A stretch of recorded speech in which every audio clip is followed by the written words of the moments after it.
কেন? এই সম্পর্কে কম বেশি আমরা সবাই জানি। ইসলামী আন্দোলন বাংলাদেশ বিশ্বাস করে শুধু দেশ, দল এবং নেতা পরিবর্তনের মাধ্যমেই মানুষের শান্তি আসতে পারে না, মুক্তি আসতে পারে না। তারা বলেন এদের বারবার পরিবর্তন হয়েছে। এক সময় ব্রিটিশ থেকে আমরা যে স্বাধীন করেছিলাম, দ্বিতীয়বার ভারত একটা দেশ স্বাধীন করেছিলাম, তৃতীয়বার পশ্চিম পাকিস্তান থেকে বাংলাদেশ নামে একটা দেশকে স্বাধীন করেছিলাম, আর চতুর্থবার 2024 5ই আগস্ট ব্রিটিশ খনি এবং জঙ্গিবাদ শেখ হাসিনার কবল থেকে আমরা দেশকে চতুর্থবার স্বাধীন করেছি। আমরা বারবার দেশ স্বাধীন করেছি, কিন্তু মানুষের ভাগ্যের পরিবর্তন এখনো ঘটাতে পারি নাই।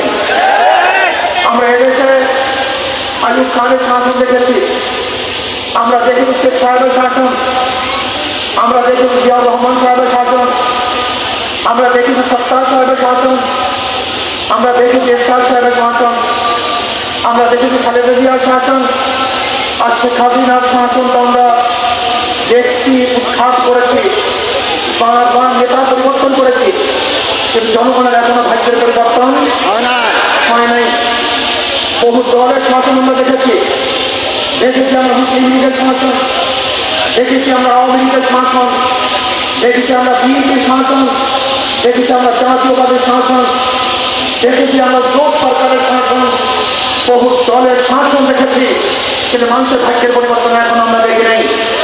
আজও দেখছি আমাদের শ্রমিক, আমাদের জনতা, আমাদের বিভিন্ন মানুষ আজকে এক মুঠা ভাতের জন্য 4 দিনের কাজ করে শুধু লড়াই করছে। আজকে আমরা দেখছি বাংলাদেশের মানুষ আজকে খোলা আকাশে বেশি আছে। আজকে আমরা দেখছি হাজারো মানুষ চিকিৎসার অভাবে ঢুকে দিতে বসছে। আজকে আমরা দেখছি হাজারো বিধবা ক্ষুধার তাড়নায় যন্ত্রণা ভোগ করছে। আজকে আমরা দেখছি হাজারো মিসকিন, হাজারো এতিম, হাজারো শিশু তারা ক্ষুধার্ত অবস্থায় ঘুমাচ্ছে। হাজারো মানুষ শান্তি নাই, মুক্তি নাই, তাদের পেটে খাদ্য নাই, তাদের শরীরের মধ্যে বস্ত্র নাই, তাদের উপরে কোনো ছায়া নাই, তারা আজকে শিক্ষিত হতে পারছে না। যদি বাংলাদেশের মানুষ দল এবং দেশ এবং নেতা পরিবর্তনের মাধ্যমেই শান্তি পেত, তাহলে এই মানুষগুলো আজকে কষ্ট করতো না। এটা কেন কষ্ট করতে? কারণটা কোথায়? আজকে হাজার মেধাবী রিক্সাওয়ালা, শ্রমিক, কুলি, মজদুরের সন্তান মেধাবী, কিন্তু তারা ক্যাম্পিস, অক্সফোর্ডে, হার্ভার্ডে, আরো বড় বড় ইউনিভার্সিটিগুলিতে, রিয়াদ ইউনিভার্সিটিতে পড়তে পারছে না। কারণটা কোথায়? এর কারণটা কি? আজকে হাজারো মিসকিন, হাজারো বিধবা তারা ক্ষুধার চালনায় অজরে পানি, চোখে পানি চাচ্ছে, কিন্তু তাদের দুঃখের মাঝে খানা তুলে দেওয়ার মতো কোনো ব্যক্তি আমরা দেখছিলাম। আজকে হাজারো নির্দোষ আসামিরা কোর্টের মধ্যে ঘুরছে বিচার পাওয়ার জন্য, ন্যায্য বিচার পাওয়ার জন্য, কিন্তু ন্যায্য বিচারের অভাবে হাজারো মাসলুম আজকে জেলখানায় ঝুলছে, ঝুঁকে মরছে, ফাঁসিতে ঝুলছে, কিন্তু তাদের পাশে আমরা দাঁড়াতে কেন পাচ্ছি না? এর কারণটা কোথায়? আজকে 99% মুসলমানদের দেশে মুসলমানরা বুক খুলিয়ে কথা বলতে পারছে না। আজকে মুসলমানদের দেশে দাঁড়িয়ে রেখে হাজারো জায়গায় চাকরি হয় না। আজকে মুসলমানদের দেশে হাজারো জায়গায় চুরি করে চাকরি করতে পারছে না। আজকে হাজারো আমার মা এবং বোনেরা বোরখা পরার কারণে তাদের চাকরি হচ্ছে না। আজকে হাজারো মুসলমানেরা দাঁড়ি এবং টুপি রাখার কারণে ইউনিভার্সিটির মধ্যে ভর্তি হতে পারছে না। দেখতে হবে, বুঝতে হবে।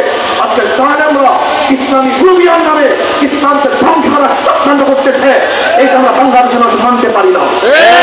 আমার যুবক বাবারা, আমার যুবক বাবারা, তোমরা কি দেখেছ এই 5ই আগস্টের পরে যে বৈষম্য বিরোধী আন্দোলন করেছিলাম, সংগ্রাম করেছিলাম, মানুষকে মুক্তি দেব, মানুষের কল্যাণ করবো, সেই সমস্ত নির্যাত মানুষের মুখের মধ্যে হাসি খাবো, যারা ক্ষুধার্ত তাদের ক্ষুধা নিবারণ করবো, যারা বস্ত্রহীন তাদের বস্ত্রের ব্যবস্থা করবো, যারা গৃহহীন তাদেরকে গৃহের ব্যবস্থা করবো, যারা অসুস্থ অবস্থায় চিকিৎসাবিহীন ঝুঁকি তুলে বসছে তাদের সুচিকিৎসা ব্যবস্থা করবো।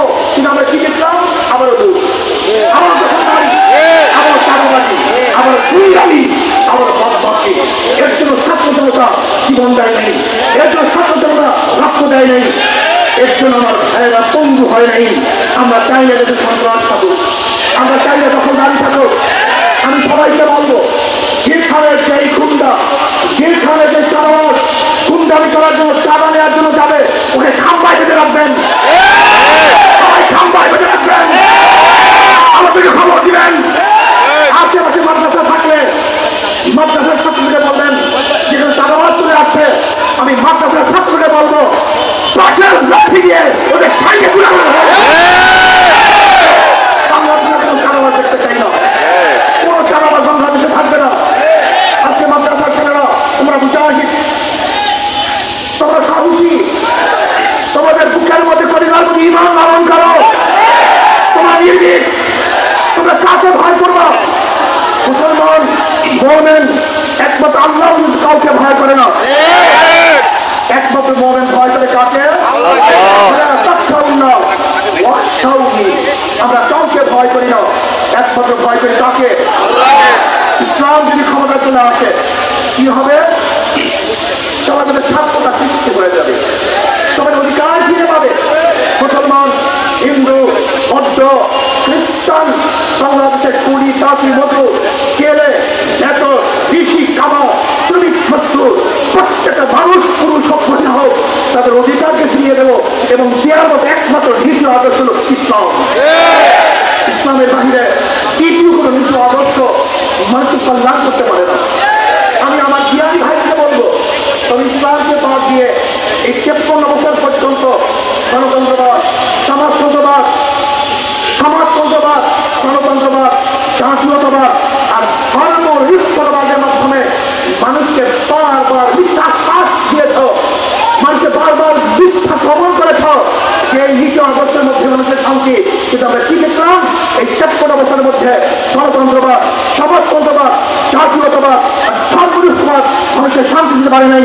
আমরা দেখেছি সোনার বাংলা, আমরা দেখেছি নতুন বাংলা, আমরা দেখেছি সবুজ বাংলা, আমরা দেখেছি ইসলাম বাংলা, এবার কিন্তু ইসলামী বাংলা। ডিজিটাল বাংলা মানুষের শান্তি দিতে পারে নাই, নতুন বাংলা মানুষের শান্তি দিতে পারে নাই, সবুজ বাংলায় মানুষের শান্তি দিতে পারে নাই। আসো এবার সম্মিলিতভাবে ইসলামী বাংলা করবো, সেই বাংলায় প্রত্যেকটা মানুষের অধিকারকে ফিরিয়ে দিবে, সমস্ত মানুষ শান্তিমুক্ত করবে ইনশাআল্লাহ। আমি হিন্দু ভাইদেরকে বলবো, সামনে দুর্গা পূজা চলে আসছে, আরো উৎসবের সাথে আরো আনন্দের সাথে দুর্গা পূজা পালন করবেন। আওয়ামী লীগের আমলে যেইভাবে দুর্গা পূজা পালন করছেন তার চেয়ে এবার দুর্গা পূজা উৎসব আপনারা বেশি করতে পারেন। কিন্তু মনে রাখতে হবে, ধর্ম যার যার, উৎসব তার তার। ধর্ম যার যার, উৎসব তার তার, বলাবেন না। আর দুর্গা পূজা নিয়ে কেউ যদি রাজনীতি করতে চায়, চক্রান্ত করতে চায়, ইসলামী আন্দোলন সংঘর্ষের প্রত্যেকটা নেতা কর্মী অত্যন্ত প্রহরী অবস্থা আছে, তারা পাহারা দিবে। আমাদের সংখ্যালঘু ভাইয়েরা তাদের পূজা উদযাপন করবে, ধর্ম পালন করবে, নির্বিঘ্ন করবে, শান্তির সাথে করবে, নিরাপত্তার সাথে করবে। এই দায়িত্ব ইসলামী আন্দোলন বাংলাদেশ কাছে তুলে নিয়েছে ইনশাআল্লাহ। ইসলামী আন্দোলন বাংলাদেশ সংবিধান সংগঠন, অনেক মানুষই আছেন ভদ্র, যোগ্যতা সম্পূর্ণ, জ্ঞানী, গুণী, কিন্তু তারা রাজনীতিতে আসে না কেন? ঘুরে ফেলে রাজনীতি, পচা রাজনীতি, নষ্ট রাজনীতিতে আসতে চায় না। আমি ওই সমস্ত ভদ্র ভাইকে বলবো, আপনি যদি ঢুকিয়ে থাকেন এখানে না আসেন, বাসেরা এই জায়গাকে দখল করে দেবেন। এখানে আসুন যারা ভালো, ভদ্র, জ্ঞানী, আপনার এই ময়দানে আসলে কোনো বদমাশরা এখানে থাকতে পারবে না, পাঠাতে পারতে হবে ইনশাআল্লাহ।